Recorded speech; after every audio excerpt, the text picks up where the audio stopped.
Welcome to Earth Day with Maude Barlow.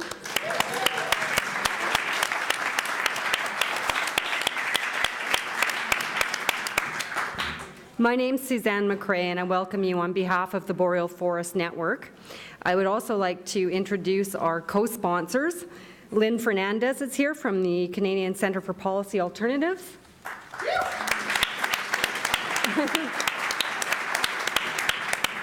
And you'll be hearing from Lynne in a moment. And Michael Welsh is here from the Winnipeg chapter of Council of Canadians, and I'm sure many of you know Michael.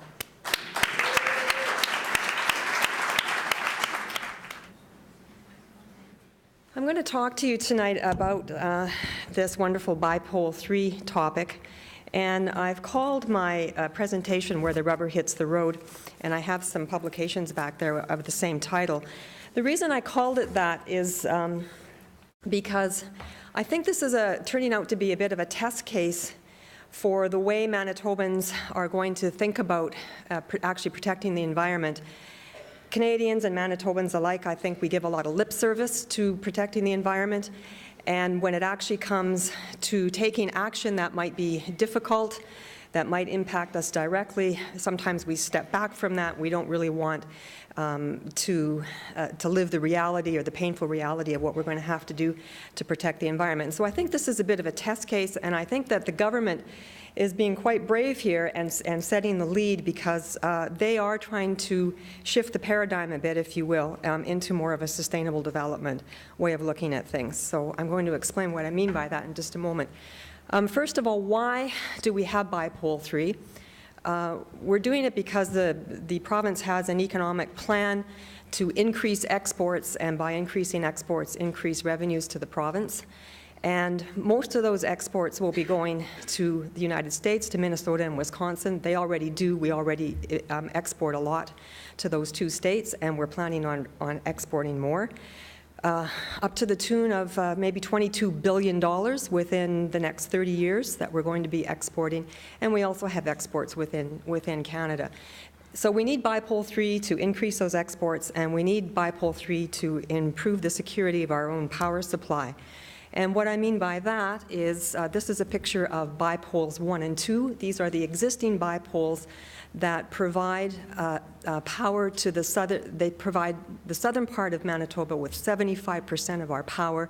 They run down the interlake here. This is I don't know which one is 1 and which one is 2, but as you can see, they're very close together. And if we were to have an adverse or an extreme weather event or a forest fire, the possibility is that these two lines could get knocked down, and we would literally be left in the dark in the south, and it would also impact our exports and our revenues. So we need another BiPoll because we're increasing the amount of generation that we're going to be producing to export, and we want to protect our power supply in the south. And clearly, BiPoll 3 can't be anywhere near BiPolls 1 and 2. This is a terrible map. It's very inaccurate, especially that part there. But I just did this to show you where the possible two routes are going to be that we can take for BiPoll 3.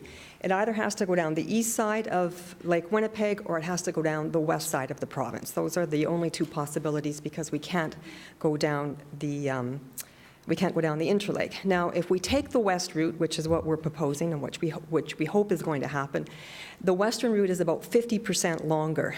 Because it's 50% longer, it's going to be more expensive. It's not going to be 50% more expensive, as some critics have ascertained or have claimed, but it is going to be more expensive. And that's the primary argument against going against the west side, although there are other arguments that will probably pop as we discuss this tonight. So how much cheaper would it be if we went down the east side? There's a lot of rumor out there and a lot of discussion.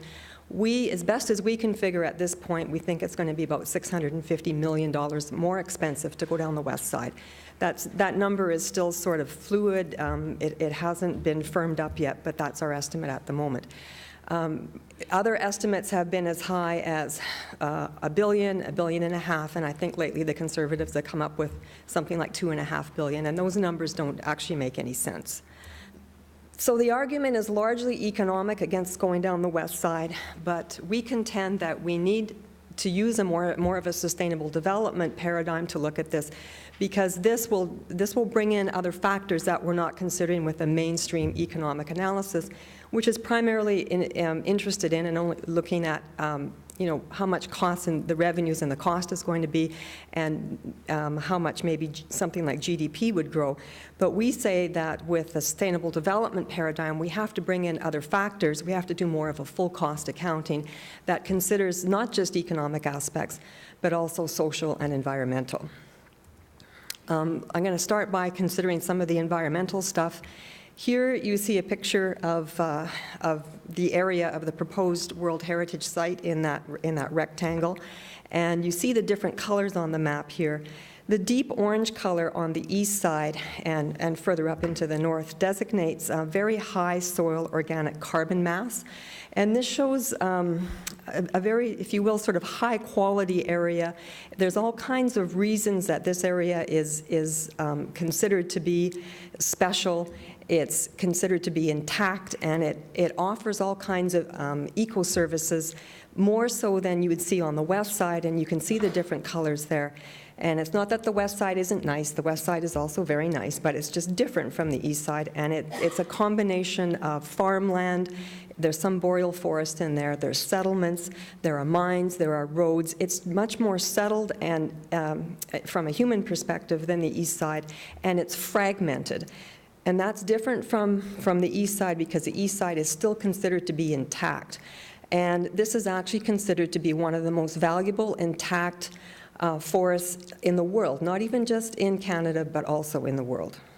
So let's talk a little bit about these ecosystem services. And when I refer to the ecosystem services that we get out of the east side, I'm talking about things like carbon sequestration, I'm talking about water filtration, pollination, and habitat protection as well for wildlife. Now, according to the IISD, which is the International Institute for Sustainable Development, this area in question contains several interconnected natural environments that provide these important ecosystem services, such as the carbon sequestration and the wildlife habitat. According to CPAWS, the woodland caribou, which is the species that gets the most attention in this area, but there are many, many species that live in that area. The woodland caribou, which is threatened, needs intact forests to survive. So it really needs that sort of orange-colored intactness to survive, more so than what you see on the west side. Although there are caribou on the west side, they're in that more fragmented area, and they really need the intactness to survive. So we're saying we should just leave the east side the way it is for that reason. Now, that covers very, very superficially and very quickly what some of the environmental considerations are. But when we talk about the social aspect of sustainable development, in this context, we're mostly talking about the First Nations who live on the east side of Lake Winnipeg. And we have a constitutional duty to consult with First Nations communities when we are doing any sort of development. And this is in contrast to the way we used to do things, say, back in the 60s and 70s, when there was a large-scale hydro development in northern Manitoba. We did not consult with First Nations. They were terribly affected and adversely affected. And what came out of that was the Northern Flood Agreement, and we have paid to date over $700 million to the First Nations communities who were impacted by hydro development in the last century. We don't do things like that. We don't act like that anymore. We don't do business like that anymore, particularly because we have this constitutional duty to consult. And that also applies, we have this duty to consult with all First Nations who are going to be impacted. It doesn't matter whether they're in favor of BiPoll 3 or if they're not in favor of BiPoll 3. And there are approximately 16 First Nations on the east side, and there are at least 5 of them who have come out firmly against BiPoll because of the World Heritage Site application. There are other First Nations who might be still thinking about it or making up their minds, but it's not clear what benefit they think they're going to get out of having BiPoll 3 go through their land. So let's talk a little bit about this World Heritage Site idea. The application is being submitted under this idea that it has cultural and that this area has cultural and natural significance, which is so exceptional as to transcend national boundaries and be of common importance for present and future generations for all of humanity. So the idea is this area is so special that it is significant for the entire, really the entire planet. When we talk about cultural significance, we're talking about what this land means for First Nations people in terms of its spiritual value, its historical value. They've lived there for over 8,000 years, and also the ability for them to make a living off that land. When we talk about natural significance, we're talking about those ecosystem services that I mentioned earlier, such as the carbon sequestration. This is the UNESCO World Heritage Site application, or the area is under consideration right now. I think the full application is actually going in this fall, I believe in September. And it will be judged, the area will be judged by its present condition. And any changes that are made to this area after the application goes in could jeopardize whether or not it gets designated as a UNESCO World Heritage Site. In terms of being able to imagine the impact that it might have, this map here shows you, or this slide here shows you that area to the right. It shows you it shows you actually 4 First Nations. For some reason, Blood Vein isn't there. I think Blood Vein would be in this area here. So and then you see the border between Ontario and Manitoba, because this World Heritage Site, of course, straddles the 2 provinces, and the province Ontario is also a part of the application. And then if you look to the other side, you see that Manitoba hydro map, and it shows you BiPoll 3 east side routes, and these are the potential the routing that would go through the UNESCO World Heritage Site. And there are these 2 here are the 2 lines that we're looking at. And I've been told that the most easterly one is the likely route that the BiPoll would take if it were to go through the east side. So if in your mind's eye now you can just sort of superimpose that map on top of the other one, you can see that the route would probably go through, if not all of those First Nations, at least some of them. And so some people have said, oh, well, you can put it in places where it won't affect the UNESCO World Heritage Site, but it would probably go through a significant portion of it. This is language that's taken from UNESCO, and they consider sort of a list of World Heritage in danger. So once you get designation, it's not just a done deal. They continue monitoring to make sure that you're maintaining the area the same way as it was when it got listed.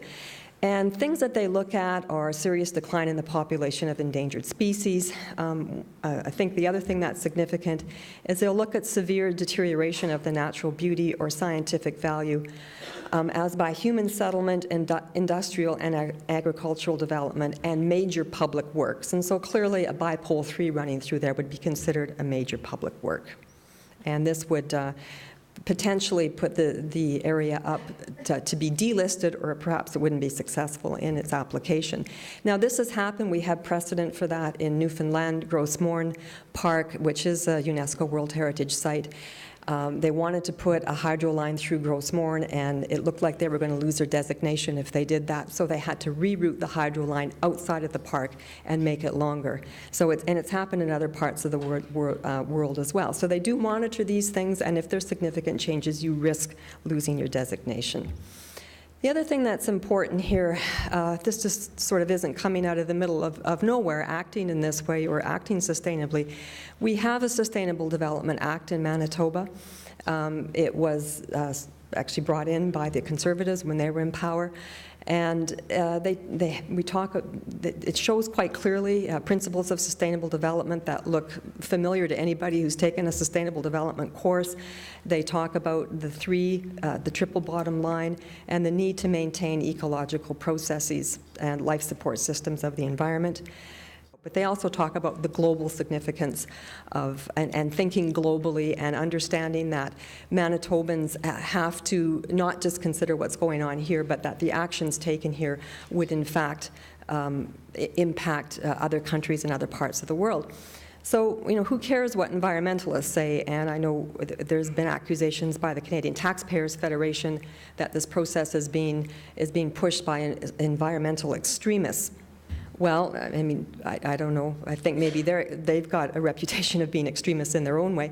But we have to consider what these environmentalist extremists are saying. We've got some very powerful national groups that I've got up here on the screen who are watching what's happening. They're watching closely and potentially would take action if they didn't like decisions that were made.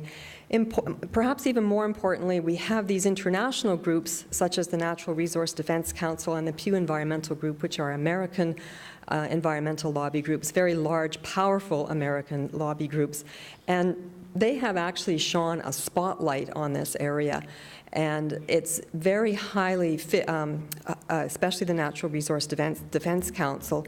If you go onto their website, you will see a whole section dedicated to the heart of the boreal forest. This is probably too small to read. I don't have the whole page up anyways, but it describes what this area is. It describes its importance in terms of natural and cultural values, and it describes a UNESCO World Heritage Site, and it also describes what the dangers are. And it also commends the province for taking the position that it's taken to go down the west side, but it warns that there are powerful groups out there that are trying to change that decision. You can take action now, and if you hit that link, you can send an email message directly to Premier Selinger, and apparently he's received tens of thousands of emails from, not necessarily just from this website, but from other people, not just in Canada, but around the world. The Pew Environmental Group, another huge environmental lobby group in the United States, did quite a big report on the boreal forest in Canada. It was highlighted in the Globe and Mail, and if you go into the report, they do have a section in there that deals specifically with Manitoba. Once again, they talk about the significance of the east side. They talk about the danger of these other groups who are pushing to have BiPoll 3 cut through the east side, and they really urge people to, or they urge the province not to take that action and to sort of stand firm on going through the west side. So, maybe we don't, some of us don't like environmental extremism or whatever you want to call it, but it's starting to play more of an important role in politics and in public opinion, and they are certainly a much more powerful force than they used to be. The other criticism that I've heard is, who cares what Americans say? Why should they be able to tell us how we should run our policy here in Canada? We should care what Americans say because they're our export customers. They import a lot of power from us, and we make a lot of money by exporting to them. And they have their own lobby groups, such as Fresh Energy in Minnesota, and they lobby the Minnesota government actually not to buy power from us, because they claim that the reason we can charge such low rates is because the external environmental and social economic costs are not included. So, that goes back to the whole sustainable development paradigm, where we're supposed to be internalizing the costs and not externalizing them. And this has led to some very interesting legislation in Minnesota, where the Minnesota government has actually passed legislation that means that Manitoba Hydro has to go down there every so often and open its books and prove to them that they are maintaining their agreements with First Nations people, that they are treating First Nations people in a fair and equitable way, and that they are acting in a responsible way with First Nations. Now, Gary Dewar and other politicians went down there. They lobbied very stringently to have that legislation removed, and they did remove it. But it just gives you an idea of how powerful these American environmental groups can be, and the effect that they can have on the legislation, which then affects whether or not we have an export market. Once again, I consider this sort of a test case. This is where the rubber hits the road. Is the government going to hold firm on this? Are Manitobans going to be able to, find a way to support this? Are we ready to protect biodiversity and the endangered species? Are we ready to deal with climate change and embrace sustainable development? And are we ready to, truly acknowledge First Nations rights? So I think the government is taking a bold step here in moving on that, and I hope Manitobans can see it the same way. And we just, like they say with the National Resource Defense Council, we hope that the government will hold firm on this. I'm going to now appeal shamelessly to your emotions and just give you this really cute little thing. And, let's remember that it's not just about us. And hydro development benefits all of us, but hydro development doesn't benefit this guy. And it doesn't benefit the other creatures who live in this area. And so if hydro development is going to have a negative impact, and it will, it always does. You can't do hydro development without affecting somebody. We should minimize how much it affects these creatures, and we should, the people who are going to be affected by it, and people will be affected on the west side, they have to be fairly compensated for that. But these guys can't be compensated. There's no way of compensating them. So that's it. Thank you for your time.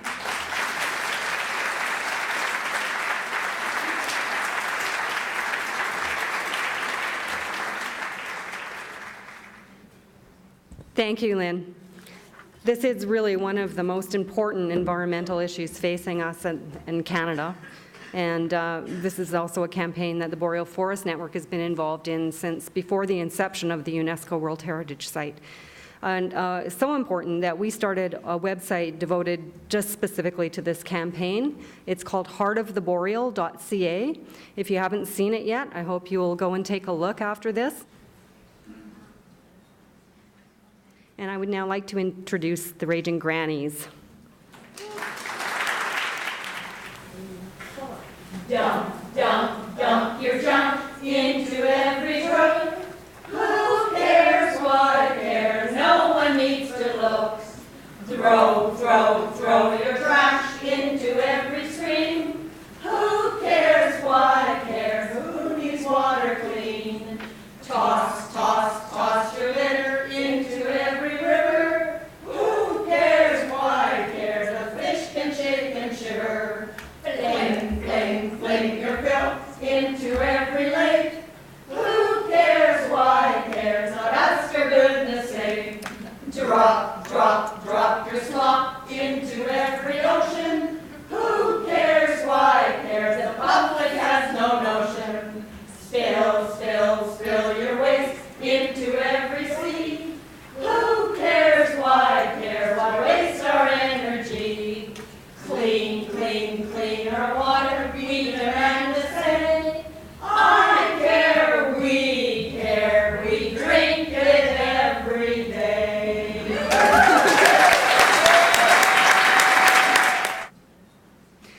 It's now my pleasure to introduce Conservation Minister Bill Blakey. This government has been very supportive of the First Nations-led initiative for a UNESCO World Heritage Site, and I would like to welcome Bill up to talk to us about that.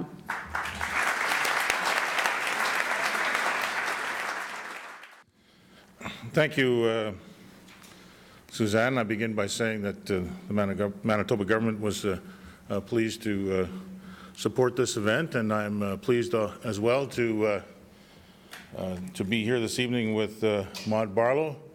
It's not the first time Maude and I have appeared at the same event. I feel like we've been involved in similar struggles for well over 20 years now against the FDA, the NAFTA, the MAI, the WTO. There was a while there where I kept running into Maude in strange cities where WTO ministerials were meeting in the middle of protests. And I also remember being with her on February the 9th, 1999, actually when she appeared with me in the press room in the basement of the House of Commons to support a motion that I was moving that day to call for a total ban on the bulk export of water. I think that's particularly relevant today because I was just a few weeks ago where we had former Prime Minister Jean Chrétien musing about how we perhaps need to consider sharing our water. It reminded me of other instances when people from Mr. Chrétien's party would muse about sharing our water. In fact, I remember Trade Minister Sergio Marchi in the House of Commons one day saying that water would be the oil of the 21st century. God forbid that we should come to regard our water in the same way that we regarded oil in the 20th century. So very glad to be here tonight, and to, I'm certainly not a raging granny, but I'm not even a raging grandpa yet, but I do have occasion to rage against many things, and one of the things that I would certainly want to rage against, and tonight I will have a word to say or two about those who would oppose the decision of the provincial government to build BiPoll 3 down the west side instead of the east side. I wasn't aware that some comments were going to be made about the BiPoll before I got up here, so I will, to some degree, be a bit repetitive, but good arguments bear repetition.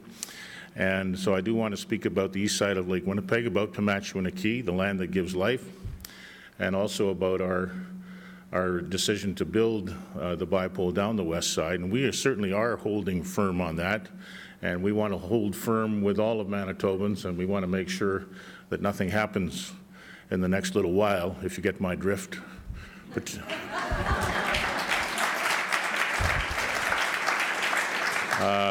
That would cause us to have a government that wasn't as firm. In fact, might even be firmly positioned in some other way with respect to this issue. So I'd like to thank the organizers of the event for inviting me to speak on this topic that our government holds near and dear. The east side of Lake Winnipeg, the Pimachwiniki project, and the decision to build a needed third hydro transmission line, otherwise known as BiPoll 3, from northern Manitoba to southern markets down the west side of Manitoba instead of the shorter route down the east side. All these things are very, very important to me as Minister of Conservation and to my colleagues in the provincial government and to Premier Salinger. Manitobans are going to hear a lot. They're going to hear much debate on this issue over the next 6 months in the lead up to the next provincial election in October. Although I hasten to add, and I think this is an important point to make from a democratic point of view, that it was an issue in the provincial election of 2007. It was an issue then. Our position was clear then that it should be built down the west side, and we won the election. So people who would reverse that decision, if they had the opportunity, would have to answer, among other things, for the cost of rendering 4 years of planning, redundant, and the cost in time and money of going back to square one. Those who advocate building BiPoll 3 down the east side of Lake Winnipeg like to talk about the cost of building it down the west side. Now, some who take this position, I think a very few, but nevertheless, may well be motivated by a genuine concern for being thrifty with hydro dollars.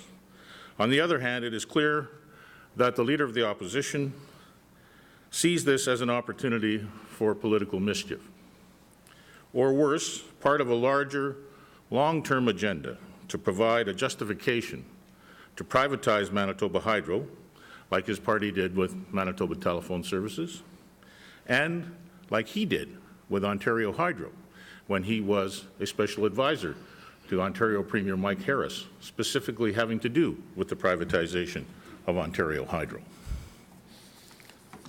I would encourage those who do not have a political agenda to reflect on the true cost of building BiPoll 3 down the east side. Now, I recall my mother used to say, in fact, both my mother and father used to say of some folks in a critical tone, that they were people who knew the price of everything, but the value of nothing. When it comes to big decisions like this one, it is important not just to know the price of everything, knowing the value of things, particularly the irreplaceable value of things, is also advised. But for those who do need a dollar value on these irreplaceable things, the International Institute for Sustainable Development, and this has already been referred to, estimated in a 2008 study that the east side of Lake Winnipeg provides Manitobans with approximately $121 to $130 million a year of ecosystem goods and services. Now, ironically, those who pretend that they are primarily concerned with the price or with the cost exaggerate the costs. And when making their obviously political arguments in the pejorative sense, forget to mention that the costs of the BiPoll will be borne by those to whom we export the electricity, and that there will actually be revenue from the exports and not just costs. So when you take that $11,000 figure, whatever it is that's appearing in the pamphlets that are showing up on the doorsteps of all Manitobans, which is the alleged cost to every individual of Manitobans. For one thing, if you multiply that by the amount of Manitobans there are, it exceeds the cost of the entire BiPoll project, never mind just the extra cost of building it down the west side. So you wonder whether they want to build it at all. Manitoba's boreal forest on the east side of Lake Winnipeg is a uniquely large, intact, and unspoiled tract of forest that is truly one of a kind in the world. Global Forest Watch Canada, for example, produced in 2010 an atlas of key ecological values in Canada's intact forest landscapes. This atlas looked at a number of key ecological values, such as carbon storage capacity, wetlands, old-growth forest, intactness of the forest, species diversity, and the amount of rivers and lakes within intact forests, and in every case, the east side of Lake Winnipeg and northwestern Ontario was ranked the highest in Canada for each of these values. The east side of Lake Winnipeg is also one of the largest storehouses of carbon in North America, which was also already referred to. And we know that carbon storehousing or carbon sequestration helps to regulate greenhouse gases. It is truly the northern lungs of the world, and the volume of peatland that can be found in this region of Manitoba acts not only as a filter for water, but as a huge and increasingly valuable carbon sink. And it's for this reason that the government of Manitoba hosted a workshop in December and brought in experts last year from across Canada and the U.S. to assist the government in developing a boreal peatland strategy for Manitoba so that we could better manage this important resource. This was an announcement that Premier Greg Salinger made on the eve of the Copenhagen Summit in December of 2009 when he and I went to Copenhagen and were disappointed, like so many others, with the failure of the world to come to terms with the need for a truly meaningful agreement on climate change. The east side of Lake Winnipeg is, or should be, Manitoba's gift to the world. And as such, we should not take unnecessary chances with its environmental integrity and to protect it for future generations so that the world can come and appreciate its outstanding universal values, to use the language employed in the proposal for the UNESCO heritage site. Parks Canada acknowledged this when it identified the boreal forest on the east side as having significantly enough outstanding universal cultural and natural values to warrant a large portion of this region as a proposed UNESCO World Heritage Site designation. And we are working very hard to make sure all that happens on time, and it was mentioned that we hope to have that nomination ready by the fall. What is important to note is that as early as 2003, when the UNESCO World Heritage Site proposal was just getting off the ground, the body that reviews and recommends nominations praised Manitoba's proposal, but cited, and I quote, proposed hydro corridors, unquote, as a threat to the UNESCO designation. The government then undertook an extensive public and community engagement process starting in 2000 under the East Side Planning Initiative to hear from the public and, more importantly, directly from 16 First Nations communities on the east side of Lake Winnipeg to hear what their vision was for their traditional territories. With over 80 community visits under this process, a report was produced in 2004 entitled Promises to Keep. That for the first time in Manitoba history, there was going to be a real and meaningful community engagement process to find ways for government to work cooperatively with First Nations on the east side to find solutions that work, rather than hinder their ability to better protect, plan, and manage the resources in their traditional territories.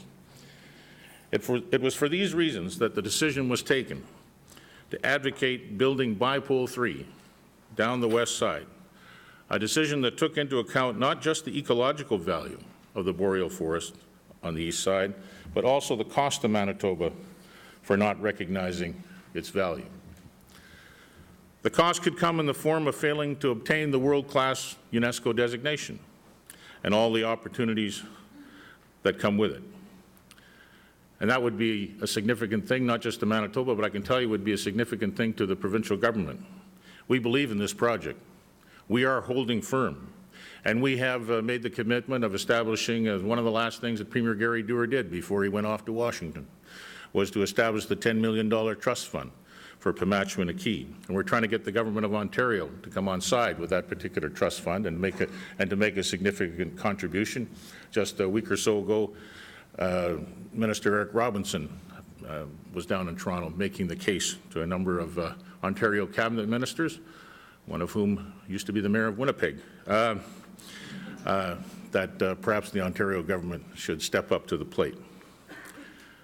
The cost of the East Side BiPoll would also come, if there ever was one. I even hate to use the word East Side BiPoll, but the cost would also come in the form of those inside and outside Manitoba, and this was referred to earlier as well, who recognize the value of the last remaining intact boreal forest in North America and would seek to discredit hydro exports from Manitoba on the basis that an energy project which compromised such an intact area could hardly be called green energy.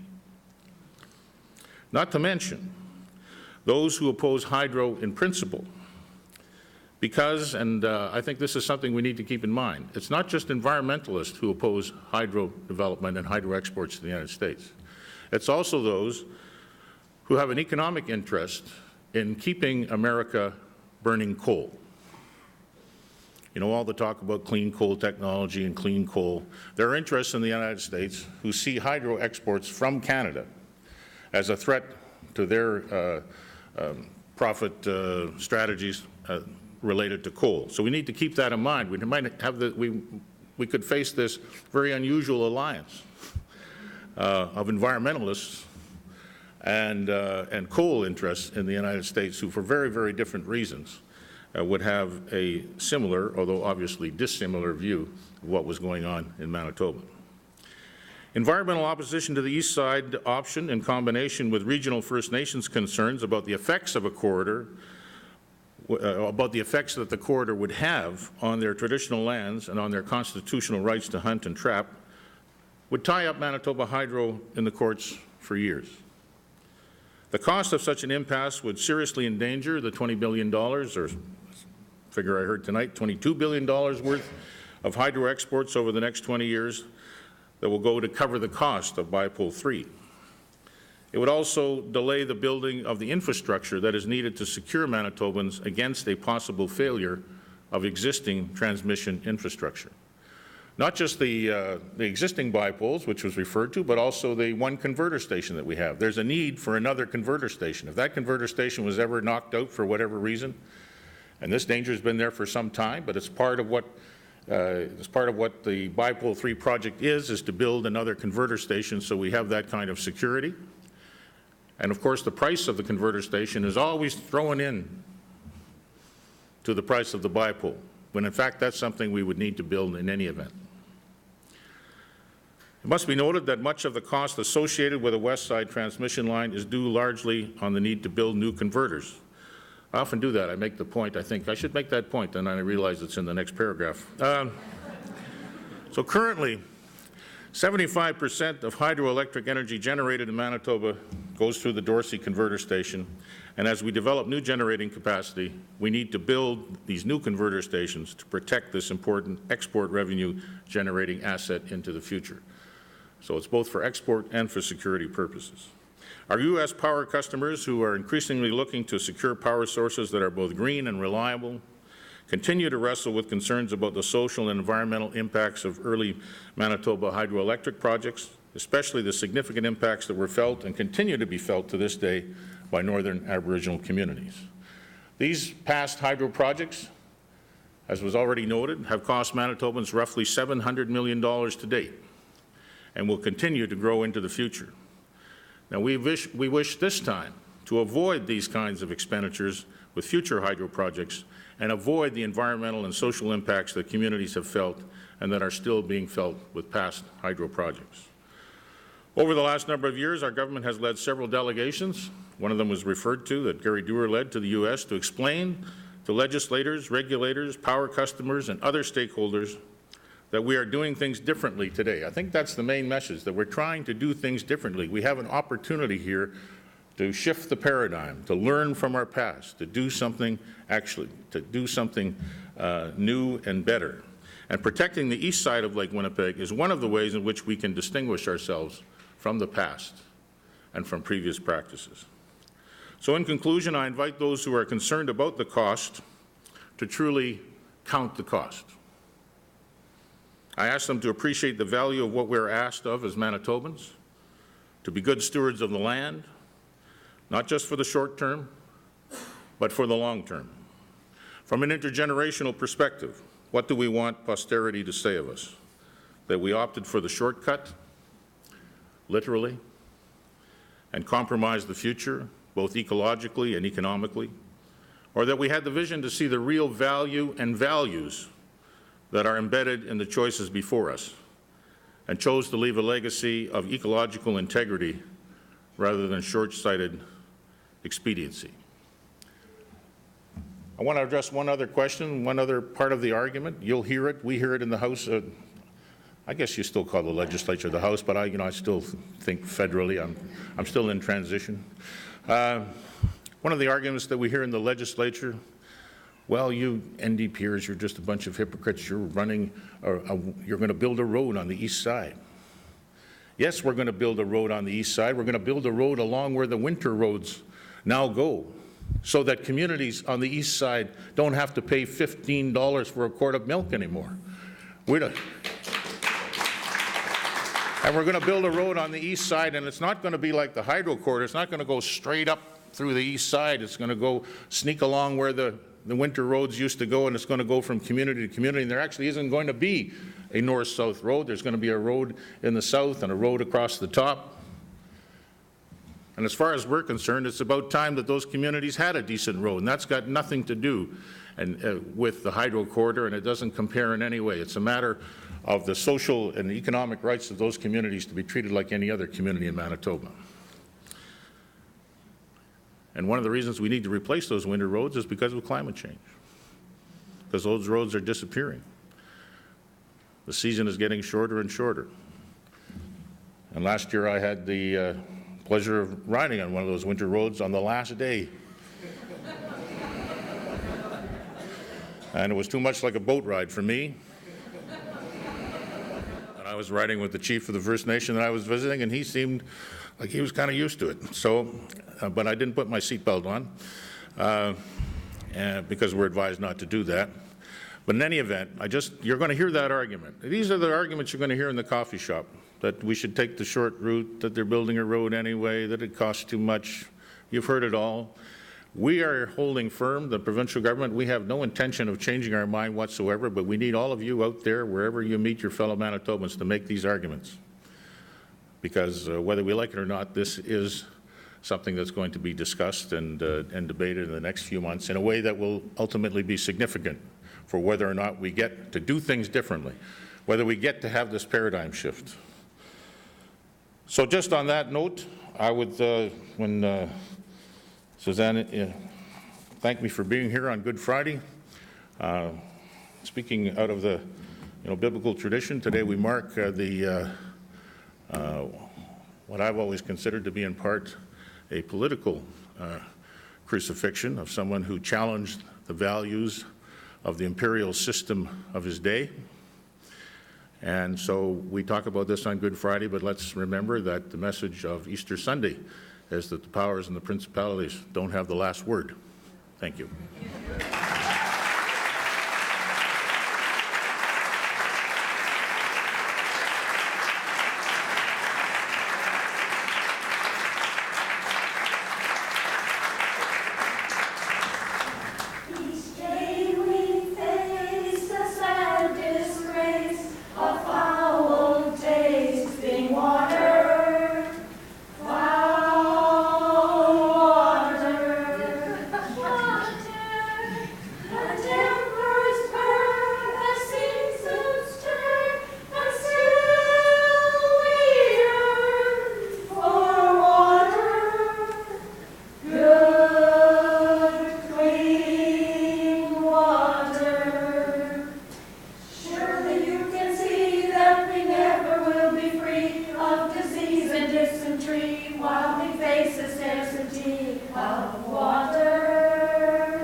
it's now my pleasure to invite our keynote speaker, Maude Barlow, who is the National Chairperson of the Council of Canadians and the Chair of the Board of Washington-based Food and Water Watch. She's also an executive member of the San Francisco-based International Forum on Globalization and a counselor with the Hamburg-based World Future Council. Maude is the recipient of 8 honorary doctorates as well as many awards, including the 2005 Right Livelihood Award, which is known as the Alternative Nobel. In 2008-2009, she served as senior advisor on water to the former president of the United Nations General Assembly. She's also a best-selling author and co-author of 16 books, including the international bestseller Blue Covenant, The Global Water Crisis, and The Coming Battle for the Right to Water. Welcome.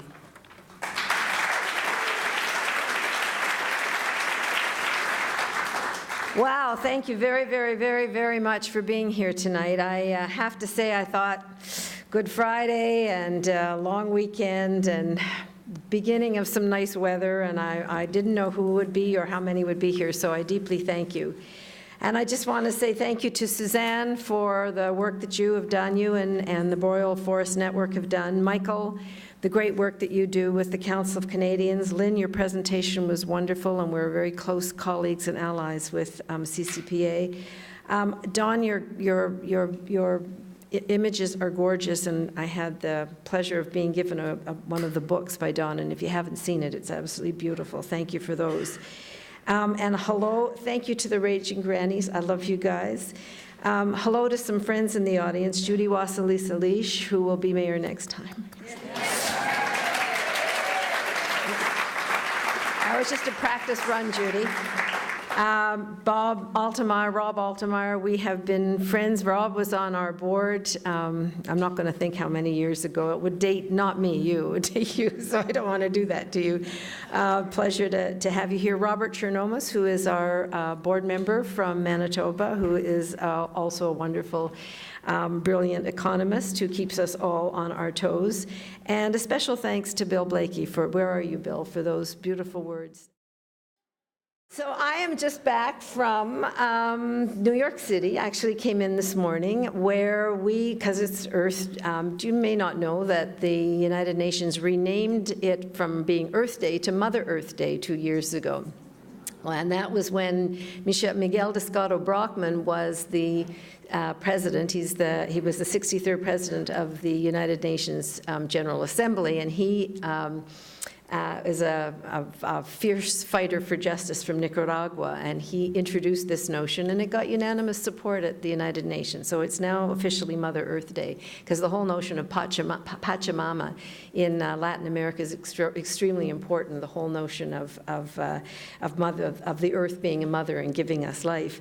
And so it was very moving to be there for this Mother Earth Day, because we introduced the Universal Declaration on the Rights of Mother Earth to the United Nations. Now, a lot of people just simply have no idea what in the heck we're talking about with this, and you won't be surprised to know that Fox News took after us and said that we were going to be defending the right of ticks to suck our blood. But, you know, it's an idea who's going to take some time, but it was very, very exciting. We had what's called an interactive dialogue and had a very large audience in terms of the countries sending serious delegates and a serious debate and dialogue, and it was very exciting. Now, how did this come about? Well, of course, there have been many strands to bring this about, but the bill talked about the failure of Copenhagen. Copenhagen was COP15, the 15th of these parties' summits on climate change. It was a pretty awful experience. I happened to stay with couple of my colleagues at work in an apartment behind the big building. The place where the summit was held was way out in the boonies. It was like an industrial park.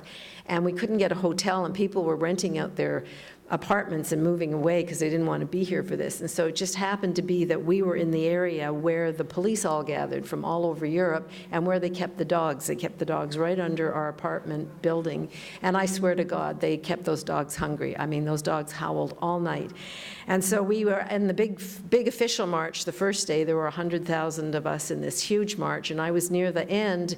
One of the people that I work with, Brent Patterson, had broken his leg, and it was healing, but we were slowing down. And so we were near the end where a lot of young people were, and I said, you know what, we're going to go in and have a cup of tea, get you off that leg. So we were sitting in a corner restaurant with glass all around, watching the march go by. This was the peaceful march. This was not direct action. And the police moved in, and they arrested about 800 young people, and they came in from the back and the sides.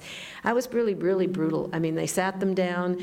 It was very, very cold. They put the handcuffs on every one of them, although not one of them had broken any law. I mean, this was a peaceful, agreed-upon march. And then they brought the dogs out, the same dogs that I would hear at night under my window, and they just had these dogs in these kids' face. The kids, some of them wet their pants and all over the pavement.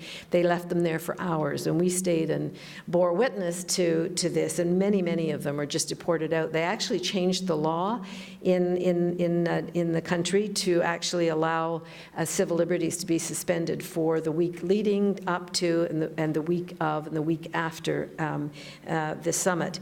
But this was a summit that Ban Ki-moon decided he wanted to make sexy. So he hired a marketing company from New York to give it a name, and they called it was held in Copenhagen, they called it Hopenhagen, because we were all going to go there and be hopeful, I suppose. And of course, the corporations like Coca-Cola picked it up. So when you got off the plane, the first thing you saw were little Coca-Cola elves in little red outfits handing out Coca-Cola cups and welcoming you to the 15th summit of the Conference of the Parties. Basically, the UN summit brought to you by Coca-Cola, and everywhere you went through the city, there were billboards and videos brought to you by Coke of children running through green grass and lovely rivers and streams, and it really made me crazy. The last thing I did before I left was yell at one of the elves, and it wasn't a nice thing I did. Really, really sorry about it, and if I could find that little elf, I would apologize to her. She was so cheery, and she really thought that she was doing something right in her life by greeting us all and seeing us off with Coca-Cola cups. But I got to calling it Copenhagen, because to me it was the summit brought to you by Coca-Cola, right? So flash forward a little bit. Bolivia, landlocked country, largely indigenous country in Latin America and South America. Glaciers are melting. Actually, a big study last week from the U.S. Foundation of Scientists said that if something major doesn't change in the next few years, there's going to be a terrible drought in La Paz, where the 2 million people who live in the capital city and surroundings. And there's going to be a food crisis as well, because all the cycles of food production and planting and harvesting and so on are just being screwed up by how fast the glaciers are melting. So they don't have any patience for our talk and the long time that we all feel, the rest of the world seems to feel is necessary. So President Evo Morales invited the climate justice movement to come to Cochabamba and come up with a different declaration that they had ended up with in Copenhagen. And they expected 7,000 or 8,000, and 37,000 of us descended on Cochabamba. We came up with an alternative summit. It was a very, very exciting and moving time, I can tell you. But out of that, for me, the most important and exciting thing was this thing called the Universal Declaration on the Rights of Mother Earth.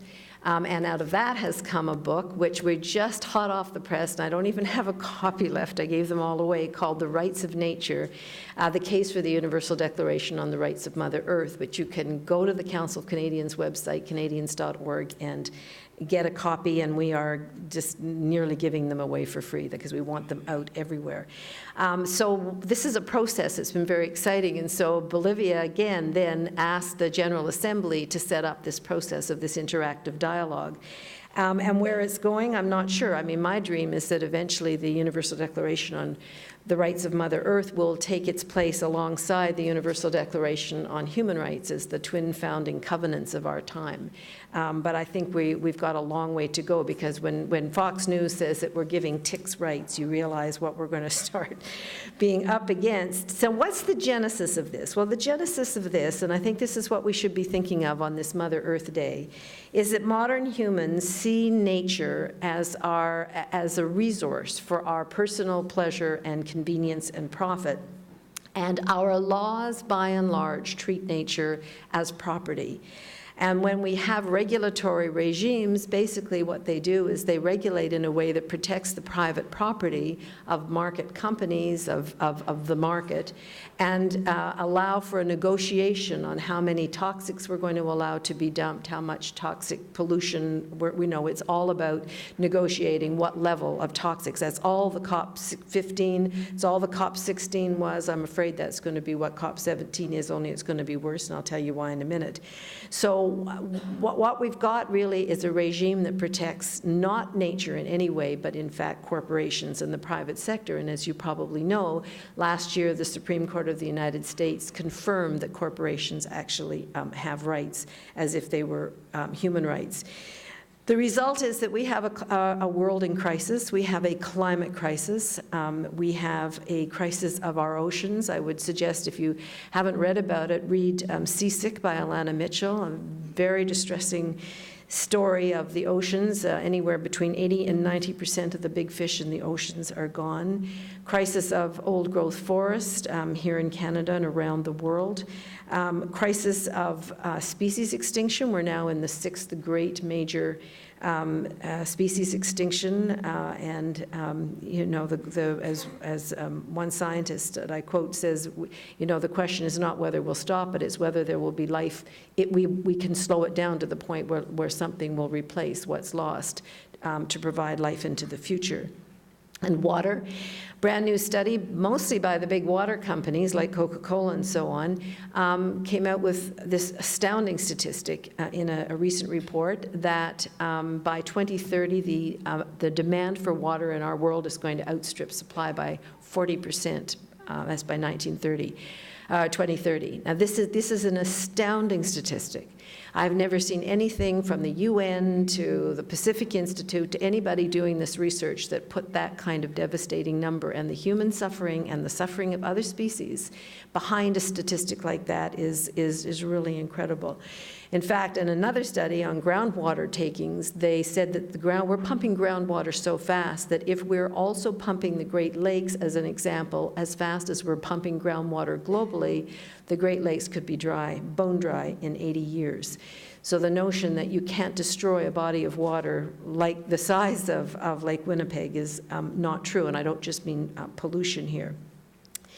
But our governments, most of them, with very few exceptions, Bolivia being one, are continuing to promote all of the practices and all of the policies that lead us to the wrong kind of development, including the notion of unlimited growth, nation-state deregulation, trade agreements that, you know, basically, well, the trade agreements made me do it. It's not my fault that I can't regulate on your behalf anymore. This government, the Harper government, is absolutely ferociously promoting a whole set of free trade agreements, and people don't know about it because they're not. The days have changed since Mulroney, when Mulroney would say, you're going to love it, and I'm going to talk about it, and I'm going to go down to New York, and I'm going to speak to the world and boast about it, and we're open for business. There's none of that. This is all happening quietly behind the scenes. And the worst of them, the worst of the worst, is this Canada-European Union Comprehensive Economic and Trade Agreement called CETA, which I urge you to learn more about. And we're going to be back. I'll be back here in the late spring with Paul Moist from the Canadian Union of Public Employees to talk more about what our concerns are. But this is an agreement that's going to allow all the big service companies, all the resource companies in Europe, basic access to all the subnational procurement, which means municipal spending, schools, universities, water systems. I mean, the fight around Veolia here, which we didn't totally win, but we damn well didn't totally lose. You know, we really held the line on that, thanks to Judy and many others, and Jenny and so on. But that would not be possible if under a CETA, these corporations, remembering Veolia is European, are going to have huge new rights, including the right to sue governments if they change their minds or try to bring in any conditions. There's going to be a Chapter 11 type ability for corporations to sue. And oh, by the way, under NAFTA, you can't give these rights in a new agreement to new countries without giving it to American companies as well. So here we have this knowledge, this massive amounts of knowledge around what we're doing to the planet, and the need we have to harmonize our laws to the laws of nature if we are to survive. And our governments are doing exactly the wrong thing. And as I say, the most environmentalists can do is negotiate, the less dumping, fewer old growth forests being taken down, the directions of roads and so on. And of course, they continue with the increase in fracking, nuclear, building nuclear plants, offshore drilling. We got 3 for the Beaufort Sea planned. This all continues apace. And even this green economy, and this is what you're going to hear a lot about at the next summit in Dermot. This is the COP17, and then a few months later is going to be Rio Plus 20, the major global conference on the environment. You're going to hear a lot more about the green economy, and you're going to think that that sounds good, and that's probably something that we should be striving toward. But the way it is being put together by the corporate and political and business and academic elite of our world, it is not at all a good thing. The green economy is, in their language, in their terms, are based on false solutions that the market will fix everything. And the only way to protect nature is to bring all of nature into the market economy, put a dollar figure on it, and then let it compete for its own survival.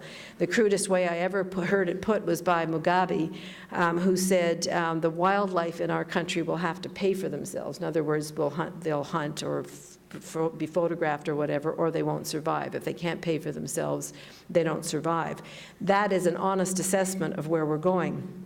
So you get carbon markets, of course, which is the trading of pollution. And when you talk about can't privatize the air, that is privatizing the air. And it's really all about carbon emissions and carbon trading to make a small group wealthy and to allow us to continue business as usual. We're now into water trading. You're going to hear a lot more about this in the near future. Water trading is where a country or a community converts the water licenses to actual property rights and then says, well, go and trade them, and because you can make money by conserving, that will probably happen. Australia was one of the first countries in the world to do this. In 1993, the government, conservative government, converted all the licenses, mostly held by great big agribusiness, like huge cotton producers, rice producers, water producers, who are taking that water of the Murray-Darling River, using it to grow commodities, and then exporting it out of the country. And the Murray-Darling was dying. So they said, well, we'll convert it to a market economy, and that will protect it, because then water will be worth something. Immediately, the price started to rise. The big companies started buying out the small companies. The big farmers, the big agribusinesses bought out the rest of the small ones. And then the big industrial investors came in, and even foreign investors. Flip forward, when the Labour government tried to buy back that water for the Murray-Darling to save it, they couldn't afford it. The price of water had gone up from $2 a gigaliter to $2,400 in one decade.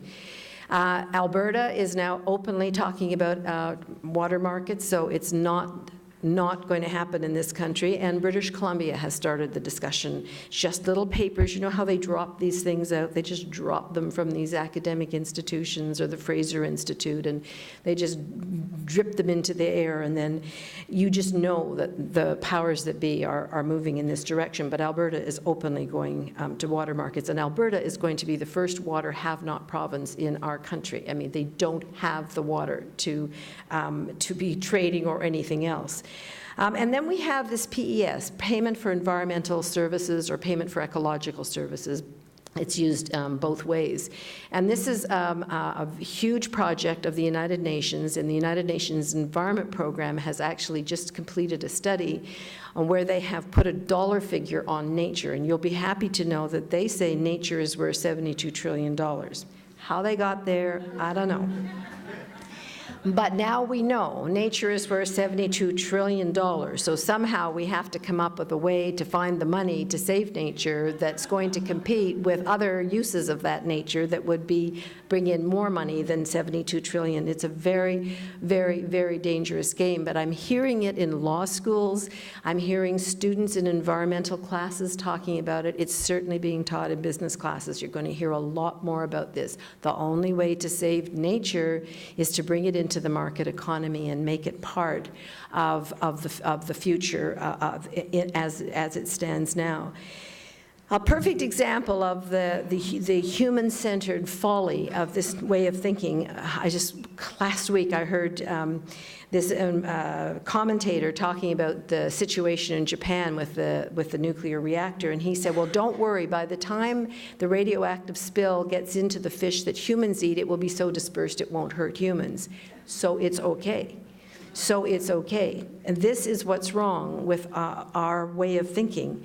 The notion of the rights of nature shifts the balance in a very important way. Yes, of course, we're still going to promote human development and community development, but in a way that protects nature and promotes sustainability. And this will be written into law. And I mean, one day, this will be written into law. Think about this. What if the Gulf could sue BP? What if the ocean around Japan could sue the private nuclear facility, the owners of the nuclear facility there? What if the Athabasca River could sue everybody? What if Lake Winnipeg could sue for the nitrates that we dump into it every day? This is not as far-fetched as you might think. Ecuador and now Bolivia are the first two countries in the world to actually introduce and adopt rights of nature language, and it's really strong language. But a number of other countries are beginning to take similar kinds of moves. India has named its water and its rivers as akin, having human rights, having rights akin to human rights to be protected. So the notion is that they have rights outside of their use to humans. I'm working with people in the United States who are bringing in ordinances in many communities, and I'd love for us to start thinking about this here. And this is where communities are not willing to wait anymore for their governments to protect these resources, and they're actually taking action themselves. Communities in Maine are saying, you know, we don't want the bottled water industry in here, and they pass ordinances saying you're not welcome here, and they're actually keeping them out. There's a community in Pennsylvania where there was they were due to put a huge sludge garbage dump on a piece of wild land, or as one forestry guy calls it, decadent wilderness, which I think is my favorite term, decadent wilderness, just sitting there being decadent and unused. So they're going to throw this sludge on it. And they passed an ordinance. Actually, they named this particular area a legal person in the eyes of the law. And they have so far protected it from this kind of sludge. The question is, what is nature? Is nature an object? Is nature a resource? Or is it a living system, a community, in fact, based on laws that govern and sustain it? If it's the latter, and I see that you can see that I think it is, then our laws, our human laws, have to become compatible with the laws of nature. When Fox News jokingly says, oh, does every insect have the same right as humans? No. But does a species have a right not to be extinct, to be made extinct? You're darn right. Does a watershed have a right to exist and not be destroyed? Absolutely. And we dream of the day when we actually can protect this in some form of very serious law. I'd give you the words of a wonderful man whose name is Cormac Cullinan, and he's written an extremely important book called Wild Law, a Manifesto for the Earth. He's an environmental and human rights lawyer in South Africa. He says, the day will come when the failure of our laws to recognize the right of a river to flow, to prohibit acts that destabilize the Earth's climate, or to impose a duty to respect the intrinsic value and right to exist of all life will be as reprehensible as allowing people to be bought and sold. We will only flourish by changing these systems and claiming our identity, as well as assuming our responsibility as members of the Earth community.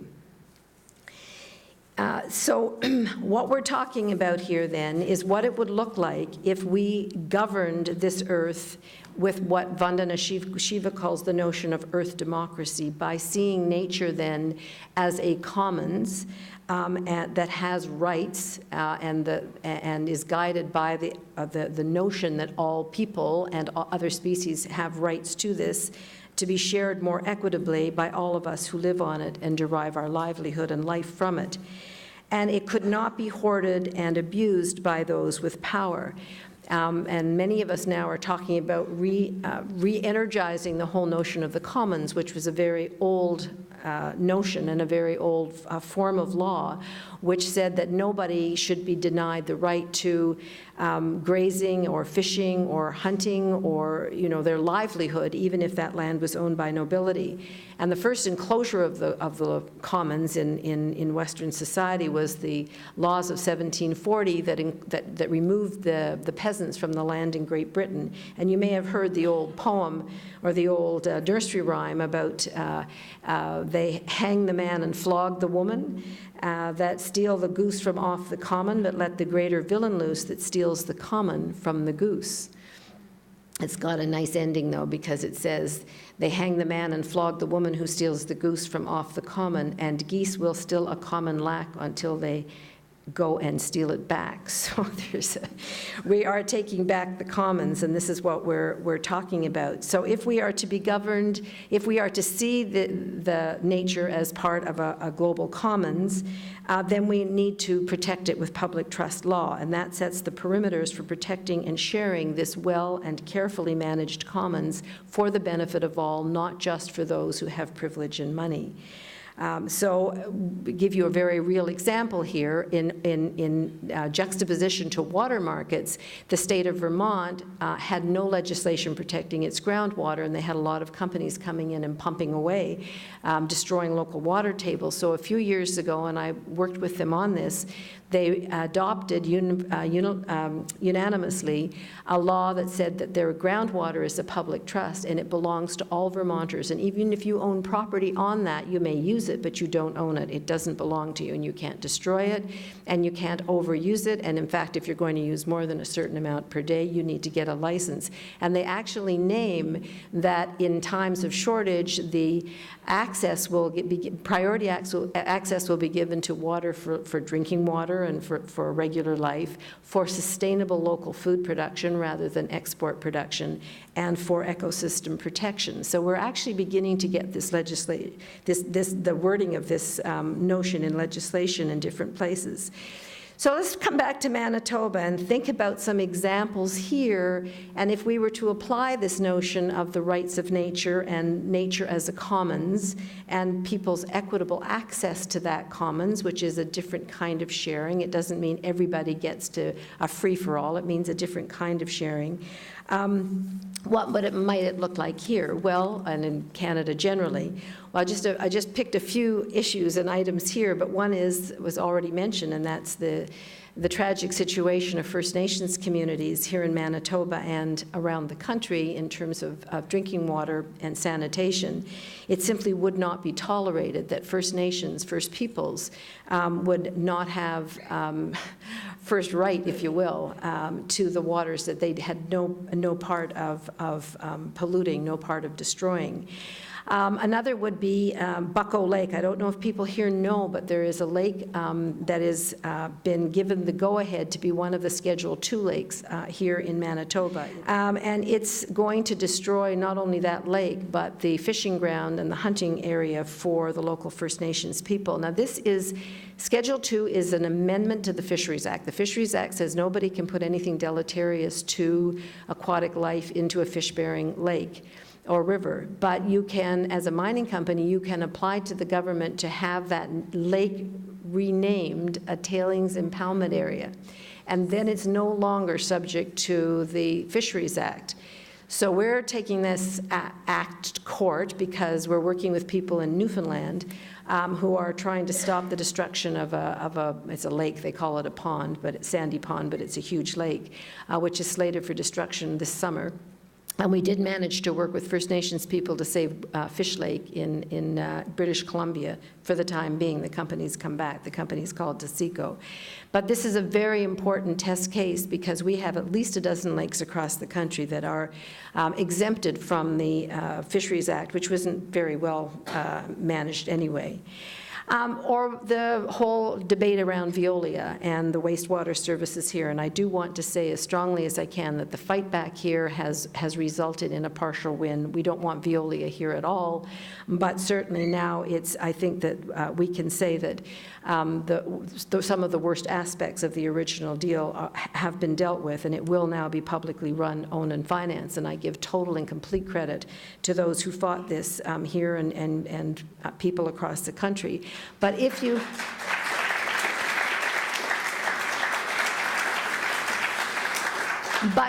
had this notion that your human laws have to be compatible with the laws of nature, you would never consider privatizing water or privatizing an essential public service, because no matter, even if they're the most honest and honorable companies on earth, and let me tell you, Veolia is not, but even if they were, they cannot make money by doing the very thing we have to do, and that's conserving. They have to sell more. I mean, it's the principle of the marketplace. That's the dead hand of the market. They cannot make money by conserving, and that is exactly what we have to do if we're not going to hit that 40% plus mark that this study talked about. Gas fracking, we've got 300 wells in exploration in Manitoba alone.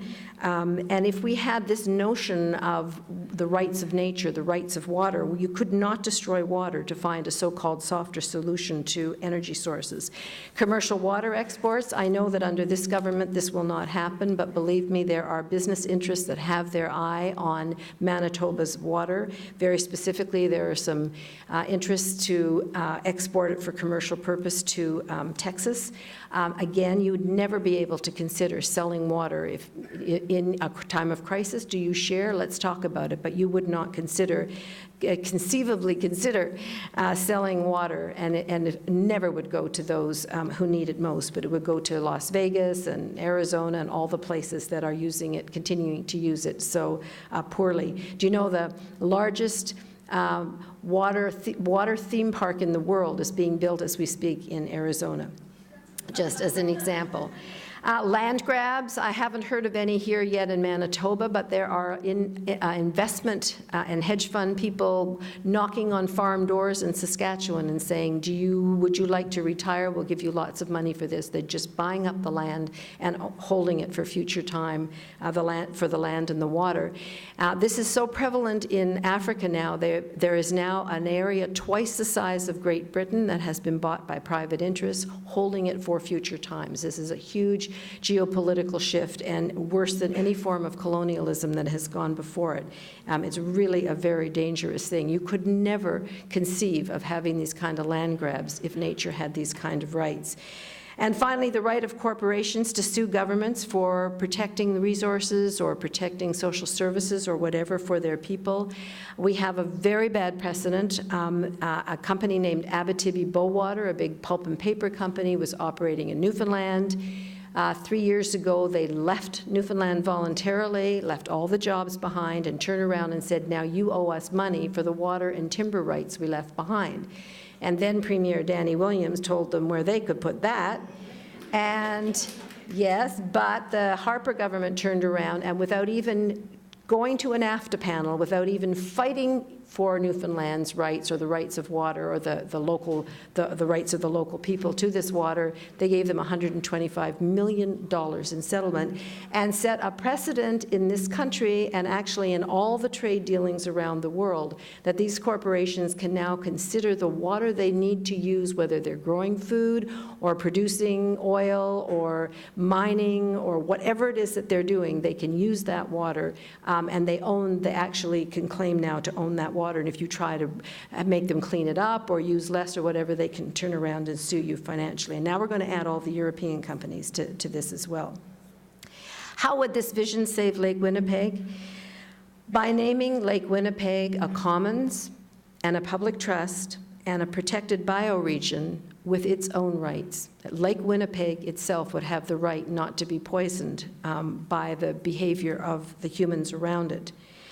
And if we had this kind of law, you would not, as you have now, have to prove that you have been directly affected by it. You wouldn't have to prove that you have property on Lake Winnipeg so that you can show that you have been personally damaged.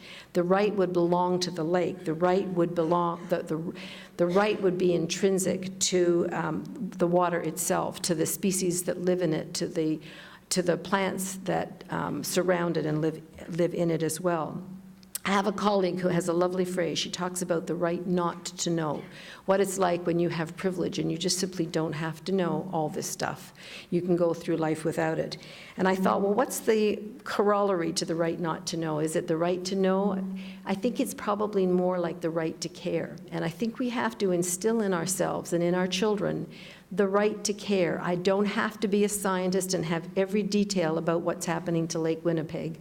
I don't have to be the head of an environmental group. I don't have to be a teacher somewhere. I can be just the most ordinary person in the sense of what I may know technically. I can see with my eyes, I can sense with my heart that something is deeply wrong, and I have the right to know, and we will come together to protect this. I've just finished a paper on the Great Lakes, calling it a People's Plan to Protect the Great Lakes Forever, and based on this kind of model. And I use as an example, there's a nuclear reactor called Bruce Power, a private nuclear company, on Georgian Bay on Lake Huron, and they are planning, and they've got the go-ahead from the Harper government to send 16 bus-size spent nuclear reactors, the size of school buses, by ship to go to Sweden to be recycled, so-called, down Lake Huron, up through Erie, up through Ontario, up the St. Lawrence and across the ocean. And we're not going to get our governments to say no. We've had some concern from some of them, but basically nobody's saying anything. The community around the Great Lakes is coming together, particularly First Nations. And I have the image from, Lord of the Rings with Gandalf saying, "You shall not pass." They're not going to be allowed to pass certain points because the people aren't going to let them. This is becoming a rallying cry for those of us around the lakes who say, they're not yours. You simply cannot take that chance with them. Congratulations to the government here for supporting this wonderful initiative on the heritage site, the UNESCO World Heritage Site. This is fabulous, and I was deeply moved. I think for anybody from outside of Manitoba who hasn't seen these images, it's incredibly important, and we need to tell the story outside of this province. And congratulations, obviously, on the hydro BiPoll decision, and may it be a huge election issue. And we're just hoping that the government is going to be as good on another issue as they're being on that one, and that is to revoke the recent license to allow increased emissions, pollution emissions, some of them carcinogens at the Louisiana Pacific operation in Swan Valley, at a Swan Valley plant. Those were hard-won gains that we got years ago, and we need them back, and we need the government here to really take this issue on. So I'm just going to stop in a second and we'll chat. I just want to tell you one last nice story, and I want to leave you with some hope, because I think there is lots of hope. I come away from this week at the United Nations with enormous hope. I was very, very moved by the comments of a number of the countries, and not just developing countries, some of the so-called developed countries. Spain got up and made a wonderful, wonderful statement about the rights of nature. Our country, of course, didn't speak. The United States said they didn't understand anything that had been said. As Elizabeth May says, it's a great quote. She says, "Obama may not be George Bush, but the United States is still the United States." But I am hopeful, because I think that every now and then the human species takes an evolutionary step forward. And I swear to you, I believe with my heart that this notion of the rights of nature, the rights of Mother Earth, the rights of Pachamama is a step forward for us evolutionarily, and it is going to be a huge fight. But it was a huge fight when they got that 1948 Declaration on Human Rights. That was a huge fight. And Eleanor Roosevelt was vilified and mocked, and cruel cartoons were drawn about her and her looks and so on. It was a noble and wonderful fight, and now it's accepted universally. And of course, it doesn't always work. And of course, there are still. I mean, I debated somebody the other day who said, "Well, there's still human rights violations, so it was useless." It's useless to have a dream as a human species that we can be better than we've been in the past, and that we can end these kind of horrors to each other. Is it a useless dream to think that maybe nature could be a gift to us if we can see it this way? Like water could be one of nature's gifts to teach us how to stop fighting with each other. My favorite group in this example here is the Friends of the Earth Middle East, who said, and these are people from all the warring communities, Israel, Palestine, Lebanon, so on. And they come together and they say, we don't talk religion, we don't talk politics, we don't talk history, we just talk about how to save the Jordan River. And they've actually worked so hard together that they've actually taken down a piece of the wall, which I think is very moving in one of the very war-torn areas. And one of my favorite photos is 9 mayors from 9 different towns and villages around the Jordan, from warring factions, all holding hands and jumping in the Jordan River to show how together they have something in common. I mean, it's like the Comet movies, that the comet's coming at you, and you only have 72 hours to live, as the whole world will be blown up, and suddenly all those differences don't mean very much. Well, we have some very serious issues here, and if we can come together around this notion, I think it could be an enormously binding event for us. And miracles do happen. So my last little story to you is a miracle. We've been fighting for the right to water, the human right to water, for years. It was not included in the 1948 Universal Declaration because at the time no one could see that it was a problem. But for at least 2 decades now, we have known it's a huge problem. In the Global South, every 3.5 seconds, a child dies of waterborne disease. Every 3.5 seconds. It is the greatest killer of children, more than HIV, AIDS, malaria, war, and accidents put together. And in every single case, if the parents had money, those kids wouldn't be dying. Talk about privatization of an essential resource. And so we've been fighting, and we've been getting nowhere. And the country that's led the fight against the right to water has been Canada, under the Liberals before us, and now quite strongly under the Harper government. And we just thought there's years more study. That's what I thought. Well, it's going to be another. If you'd asked me a year ago, I'd have said 10 to 15 years before we get it. Bolivia, this brilliant little landlocked country, has an ambassador named Pablo Solo to the UN. He decided last June that he was just sick of waiting. His kids are dying, not his, but the kids in his country are dying from lack of water, and he just decided he'd had it, and he wanted to know which countries would have the guts to say yes or no. So he put a resolution to the General Assembly, and everybody freaked. You can't do that. That recognition that drinking water and sanitation, he included sanitation, is a fundamental human right. And all the countries, a lot of them, US and Canada and Great Britain and Australia, got together and tried to derail it and didn't. And it came to a vote on July 28th. And I was in the General Assembly when the vote took place with some of my staff. And we sat up in the balcony, and when the UN votes, they vote from their chairs, and it comes up on a big electronic board. So I held the hands of my staff, and I said, we're not going to win this, but it's okay because we got this far, and the language is brilliant, and it's wonderful, and don't worry, we'll be back here in a few years, and this time, or one of these times, we'll get it, blah, blah, blah, right? They start to vote. 122 countries vote in favor. Not one votes against, and 41, including Canada, abstain. So we overwhelmingly won this incredible vote.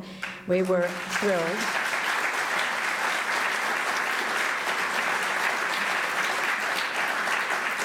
And 2 months later, the Human Rights Council adopted a similar resolution laying out the obligations to governments, and because this one was based on 2 binding treaties, it rendered the first one binding as well. And I've just finished a paper which should be up on our website in hopefully at the longest in 2 weeks, basically telling what this means and what we should be doing with it here in Canada and around the world. But we had our first test case, and that's what I want to finish with, this test case, and it was the Kalahari Bushmen of Botswana. Government of Botswana has a neoliberal, horrible president who he has openly said he hates the Kalahari Bushmen. They live in the Kalahari Desert. It's a game reserve. They live the way their ancestors did, in loincloths and spears. He says they're an embarrassing anachronism. He wears Brioni suits and gorgeous Italian watches and stuff, and he's embarrassed by them. Also, they found diamonds in the Kalahari, and they want the water resources for De Beers diamonds. Plus, they want to put up a big set of eco-lodges, which he's invested in. So they started literally herding them off and putting them into reserves off the Kalahari. And the people kept coming back because this is their way of life. They were getting sick. They were dying off the reserve. As they came back, the government said, well, we'll make it so you can't, and they smashed their water hole. They had one important major borehole. They smashed it, and they said, we will kill anybody trying to rebuild that water hole. And it's been a terrible case. Survival International has worked with them. In 2006, they won a partial victory. They won the right to go back to the desert, but they did not win the right to water. So they appealed, and the week before the United Nations General Assembly resolution on the right to water was adopted, they lost that case. However, based on the 2 right to water resolutions at the UN, they appealed again to the Supreme Court. And several months ago, on January 27th, they unanimously won the right not only to go back to their land, not only to have their water borehole reopened, but to open more and to be restituted for the suffering that they have endured. And it was a very, very important first step for us. And I can remember just back to July 28th, when after the vote, all these countries, including Canada, got up and just berated the Bolivian government and, kind of yelled at Pablo Solon, saying, we weren't ready for this, and how could you push this on the world, and this was undemocratic. And he stood there with this shit-eating grin, as if to say, at what part of I won do you not understand? You're like, And we really did win, and we're hoping to be able to use these resolutions to work with First Nations communities in Canada to ensure their human right to water. I tell you this because I think it's very important that we have hope, and that we see that the march for Western civilization, or I was going to say civilization, and remembered that somebody said to Gandhi, what do you think of Western civilization? He said it would be a good idea. Yeah, the desire to move ourselves forward as a human species is hard, and we seem to take one step forward and another step back, and sometimes 2 steps back, but there is hope. And I want, on this beautiful Mother Earth Day, I want to leave you with this hope, and I want to leave you with my favorite quote from Tolkien. And this is Gandalf talking about being a steward on this terrible night when all beauty and all nature may die. And he says this, and I'm sharing it with you because I'm assuming if you're out here on a Friday night that you're stewards as well.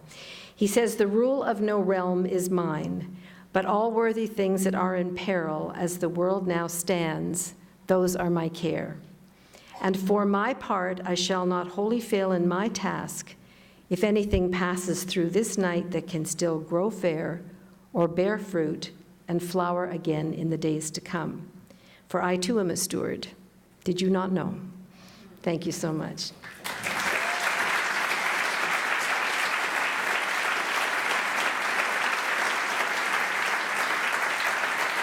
But I'm going to ask people that want to ask questions to just come up the center aisle. We'll take questions for 20 minutes, half an hour, and then we'll start the food service. So we should be able to hear your question, and I will ask Maude to repeat the question when she gives her answer, just to make sure that everyone does hear it. So if there's folks with questions who would like to start making their way up the center aisle. Okay, the question, if I can, in case people couldn't hear, I'll maybe paraphrase a little bit, is that we don't want corporations to have rights, so should we be careful we're not giving rights to, I think you used the term inanimate objects. In the debate at the UN the other day, somebody asked something similar. They said, well, shouldn't we give rights to species but not to forests or to water systems or whatever? But we came back with the argument, and Pablo Solo made it the most passionately, that I just think he made it brilliantly, that you can't separate them, that nature is a whole, it's an organic whole, it's a system, it's a community, and it all needs, it's symbiotic. So you can't protect the fish if you don't protect the water that the fish are in. You can't protect the water if you don't protect the wetlands that protect the water. Now, nobody is saying no development. I just want to say this really clearly. No one is saying that people can't cut down a tree, or people can't take fish out of the water, or that people, you know, people will still eat hamburgers, I'm sure. I mean, you know, we can have that debate, but nobody's saying, you're not talking about the individual animal or the individual blade of grass. You're talking about an ecosystem and the development that we enter into. The behavior that we humans exhibit has to be in balance with another set of rights. Those are the laws of nature. And when we break the laws of nature with the economic laws that we obey, which is the market, which is increased growth, you know, compounded growth, we're setting our laws up against the laws of nature. And as somebody said the other day, I thought it was really interesting that nature is ferocious and will come back at us. You know, we've got to. This is for self-survival. We have to learn to live within those laws. So we're not talking about saying First Nations people or anybody else can't, use nature and live within nature. We can't destroy it. It's the difference between living in harmony, which doesn't mean that you're not going to go fishing or hunting or whatever. For First Nations people, for instance, nobody's saying that. It's not pitting the individual animal in the forest against a people. But when you rapaciously come in and destroy an entire species, then that's where you have this dialogue. And it would be, you should see the Bolivian legislation. It's very interesting. Go on our website. It's on our website. It's very clear. They're going to have a minister in charge of the rights of nature. I mean, they're taking it deadly serious because they got nothing to lose. Their glaciers are melting. So it's kind of hard to get your head around. I know but the more you think of nature as being an organic community as opposed to different objects, the easier it is, I think, to see it as a whole. The director of CIPR here in Winnipeg, Center for Indigenous, and I forget what reserve, thank you, Department of Reserves, thank you, gave a talk in Yellowknife a couple of months ago, and she informed us that in Alberta, the provincial government basically allots water on First Nations reserves, which really surprised the heck out of me, since I always assumed First Nations reserves was a federal responsibility. At any rate, she told us that the provincial government of Alberta is building has built a $50 million war chest. Basically, to tell everybody else, keep your hands off the reserves water system. Basically, essentially what it means is First Nations do not have the right to allocate their own water on their own reserves. The province does, as far as province of Alberta is concerned.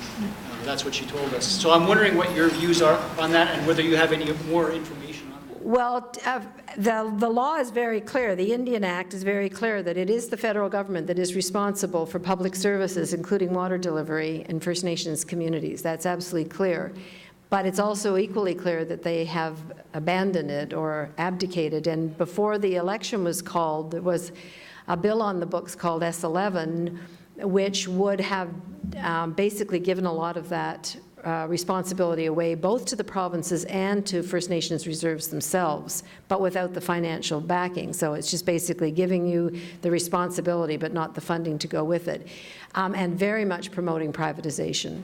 So I just see a double whammy coming here with Alberta coming in with water markets and saying, well, not the federal government, we're going to decide around water allocation in First Nations communities at the same time that we are setting up private water trading and private water markets makes me really, really nervous, which is why we are fighting very hard to get the federal government to clearly identify and fulfill its responsibility, because you get different provinces are going to have different laws and patchwork that we don't need. In the Indian Act, it is a federal government responsibility, and they cannot continue to walk away from it. What we're doing is talking to some really interesting lawyers about the possibility of a constitutional challenge using the new right to water recognition at the United Nations and the Charter to go after the federal government for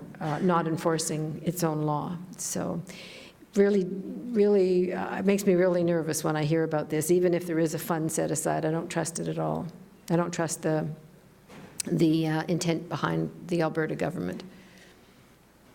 Part question is the Council of Canadians standing against, judging by what you said, cap and trade ideas. The second part, which is kind of related, is no place for a market economy to save Mother Nature. And I'm thinking of African game parks where people go and spend a lot of money to see animals, and as a result, that money, by making an assumption, would go to protect wildlife. So it's a market kind of environment. But first, the cap and trade thing. Yeah, we are opposed to cap and trade. We're very clearly opposed to the whole notion of pollution trading, pollution emission trading, and offsets, which is basically where a wealthy company or a wealthy country gets to continue to pollute, but to basically pay somebody else to take its hit for it.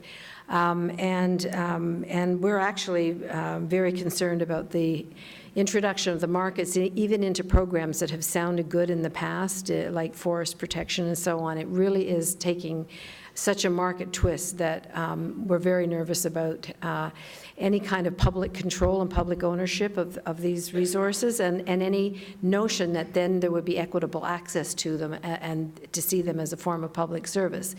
Look, I'm not saying that you're not going to charge to go into a national park, and that's a way that you can collect revenues. Nobody's saying that. It's when you say the only way to protect nature is to bring it into the market economy in a way that it has to compete, and then you're going to set up a trading system for these rights where companies get rich from the need to protect these resources. Sure, there's a place, yeah. I mean, I think the example that you used was fine. I don't think government's getting some revenue from rich tourists coming in and taking pictures of lions. That's fine. They got to protect those lions because there's an awful lot of ecotourism that's actually hurting a lot of those reserves. But if the balance again is there, I don't see that as a market system. I see that as a government collecting money for the resource, from the resource that belongs to the people that goes back to protecting that resource. I don't see that as part of the market economy. So I think it's just kind of a different lens. I mean, if you see it as a commons and it belongs to us all, then fine. We have to find a way that we all can share in its value, if you will.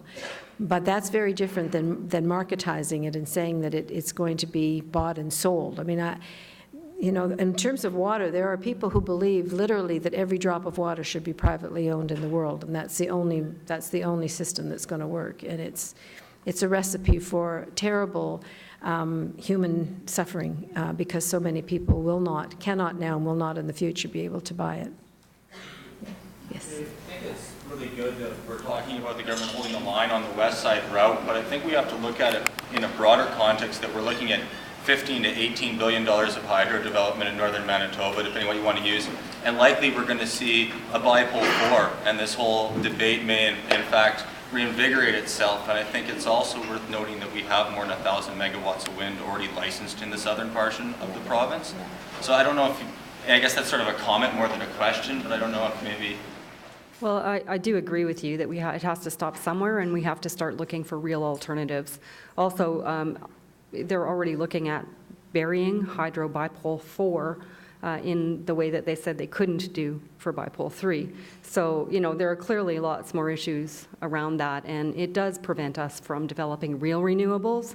We would prefer to see hydro developing other sources of energy besides just continuing with the status quo.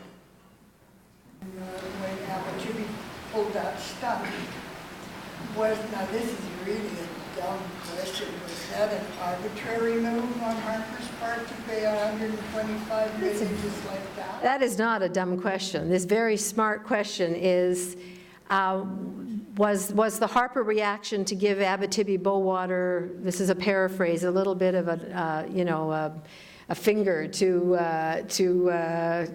Danny Williams because of the contention between them? That's a very good possibility. It was shocking that the government of Canada did not take the side of a province and the rights, the water rights and the timber rights of the people of that province against a foreign company that pulled out and left jobs behind. It is absolutely shocking that they didn't take a position in favor of Newfoundland. Not only didn't take a position, didn't even let it go to a NAFTA panel, just said, take all this money.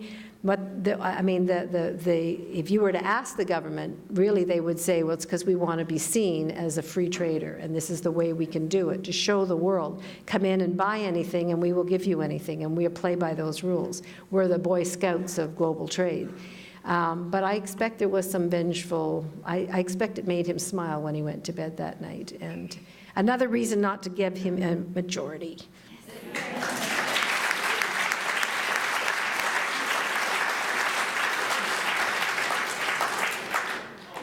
Quick question. And in regards to the context of British Columbia, the provincial government, along with the federal government, sharing under Section 88 of the Indian Act, have been aggressively pursuing policy which, in a sense, strips Aboriginal title from communities upon signing negotiations and deems them legally fee simple title owners. So each individual member on reserve owns their land the way any other fee simple title holder does.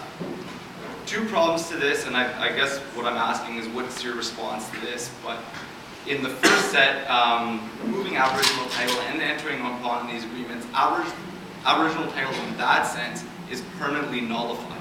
So there's no opportunity for First Nations down the road 50, 100 years from now, or future generations to go back and say, look, these infringements have been made.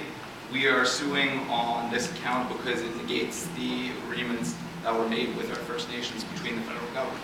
That's nullified. But my question is, what is your response into issues, especially on coastal nations who are already fighting, foreign companies coming in and fishing offshore, and where that is going to increase and how that's going to further impact the stresses on British Columbia coastlines? Well, I very much agree with you, and I thank you for the example. This is a very good example of the way our system works. It takes the collective, wherever this notion of the commons, this notion of the public trust, and wherever they can, they break it down. It's what Margaret Thatcher used to say was the real unit of society, which is yourself and your family. She said there's no such thing as society. There's only individuals and families looking out for themselves. And if you have that vision, and that is the Harper vision, and it's a vision of neoliberalism generally, then it makes perfect sense to create a system where people are just owning their own property and breaking down the notion of collectivity that has existed within First Nations communities here. That's what they did in Botswana. They gave them each a little, they're horrible, off the reserves, they're little kind of housing units, really, really small. But these are people who roam the Kalahari, right? And all of a sudden they're living in a little 2x4 with a tiny little bathroom and a tiny little kitchen. They don't know how to use anything. It's not what they're used to. That is how you break down the collectivity. How you build up the collectivity is that you fight for these rights. And I just want to remind us that although Canada didn't support it at the time, it didn't matter. There is the Universal Declaration on the Rights of Indigenous Peoples. And it's based on what are called third-generation rights. And they talk about rights in 3 generations. The first are what they call the positive rights, which is you have a right to assemble, free speech, you have a right not to be tortured, and so on. Second-generation rights are more things like housing, housing, employment, food, healthcare, education, that kind of thing. And our governments tend to be against even those second-generation rights because it needs a proactive stand from government. Third-generation rights are something even further, and that's that collective, that notion of collective rights, of community rights over their resources, that you cannot come in and take these resources without the informed and prior consent of the people who live there. That's all in this third-generation language of the UN Declaration on the Rights of Indigenous Peoples, and it's very exciting. And I work with people who think we're not using that declaration, and we're not using these international instruments nearly enough. Our governments are dealing in illegal ways, our provincial and federal governments, in removing rights that we are now bound to under international codes, and we have to find ways to support First Nations communities going through this. And that's what Bill S11 was about. It's also about water. It was about turning back that individual responsibility to the individual community, but more so to the individual band and the individual family. It's the marketization and the individualization of what's been a collective concept. And the vision that we have and that we have to keep fighting for when we think and talk about the rights of Mother Earth is not Mother Earth separated from humans, but you cannot have the human right if you don't have a healthy world, a healthy Earth to live on, and you can't conversely expect people to take care of the Earth if they have nothing. You know, you can go into communities that I've been in Kibera, in Kenya and so on, where there's no sanitation, there's no running water. They have what they call flying toilets, where you use a plastic bag and you throw it, and when the rains come, you can imagine what it's like. How can anybody take care of so-called Mother Earth living with 1 million people in a community like that? We have to have an analysis, and we have to build a movement that puts these together and says that one isn't superior to the other, and that they go hand in hand and they're lockstep together. And to do this is going to take the rest of our lives. But I guess I'd say, what else have we got to do? Thank you.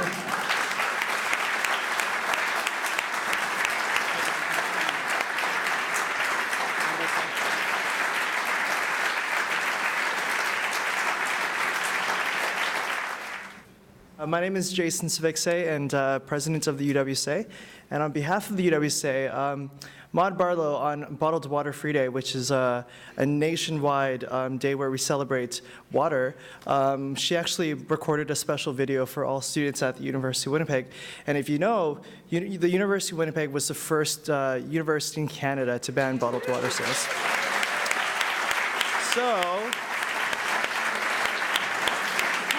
So on Bottled Water Free Day, what we did was we got students to write on this white t-shirt here, this blank t-shirt, and we told them to write down why water is important to them. And we'd like to present that to you.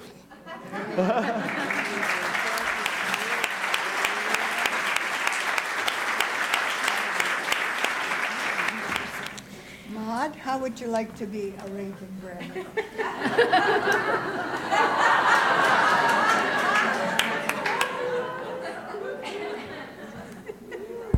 On Pachimama Day, on Mother Earth Day, it's totally appropriate that you have agreed to become a Raging Granny. She is our hero. And she's even agreed to sing with us. Are you ready?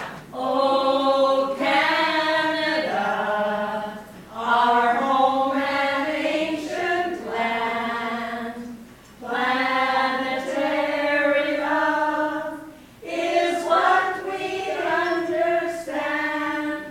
Keep the waters clean, keep the forest green, let the north stay strong and free.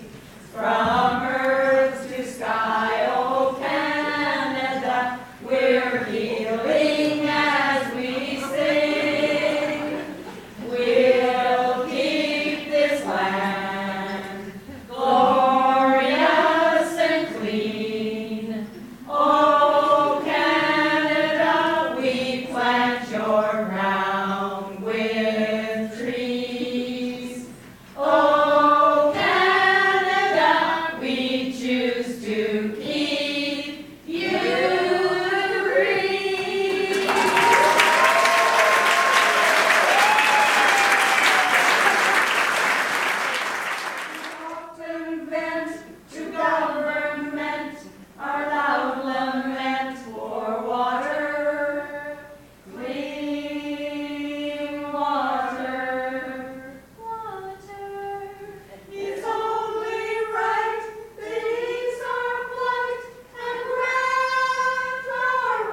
you.